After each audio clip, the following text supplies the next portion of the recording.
Hi guys, biology report note বনাই আছো যেহেতু ডিএমইৰ কাৰণে অলপ সায়েন্সৰ বায়োলজিৰ ওপৰত কুৱেশ্যন বিলাক আহে গতিকে সেলটো বনোৱা হৈছে দেন প্লান্ট কিংডম বনোৱা হৈছে এনিমেল কিংডমৰ ওপৰত নাইমান বনোৱা দেন হিউম্যান বডিৰ ওপৰত মই বনাই আছো আপোনালোকক মই দেখুৱাই আছো এক সেকেন্ড মই নোটখিনি কেনেকৈ বনাইছো ইয়া সেলৰ ওপৰত বনাইছো এইখিনি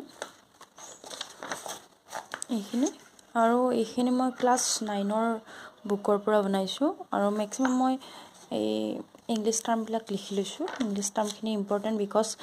ডিএমইত আপোনালোকৰ কি হয় পেপাৰখন ইংলিশত আহে গতিকে ইংলিশ টাৰ্মখিনি মই যেহেতু সায়েন্সৰ ষ্টুডেন্ট নাছিলো গতিকে মই ইংলিশ টাৰ্মখিনি মই ইমান ভালকে মই নাজানো হয়তো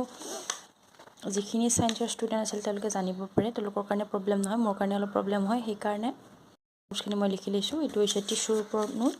দেন এইখিনি ব্ৰাঞ্চেছ অফ বায়োলজি এইখিনি ইম্পৰ্টেন্ট ইয়াৰ পৰা কোন মানে আহে এটা কুৱেশ্যন The plant kingdom ওপৰত ইমান কুৱেশ্যন নাহে প্লান্ট মৰ্ফোলজি প্লান্ট কিংডমটো ইমান সবে জানে ন প্লান্টৰ কথা আৰু এইটো ইম্পৰ্টেন্ট হিউম্যান বডিৰ ওপৰত কুৱেশ্যন আহি থাকে বনাই আছো ইয়া হিউম্যান ব্লাডৰ ওপৰত নোট বনাই আছো হিউম্যান ব্লাডৰ ওপৰত হিউম্যান ব্লাডত কি থাকে হিউম্যান ব্লাডৰ কম্পোজিশন বিলাক তাৰ পাছত এই কম্পোজিশন বিলাক যে থাকে প্লাজমা থাকে তাৰ পাছত আপোনালোকৰ WBC হোৱাইট ব্লাড সেল থাকে ৰেড ব্লাড সেল থাকে এইবিলাকৰ ওপৰত মই নোট বনাই আছো বাস সেইখিনিয়ে দেন আৰু মোৰ বেছি টপিক নাই নোট বনাবৰ কাৰণে মোৰ অকল এইখিনি আছে ব্ৰেইনৰ ওপৰত নোট বনাব আছে এন্ডোক্ৰিন আৰু এক্সক্ৰিনৰ ওপৰত দেন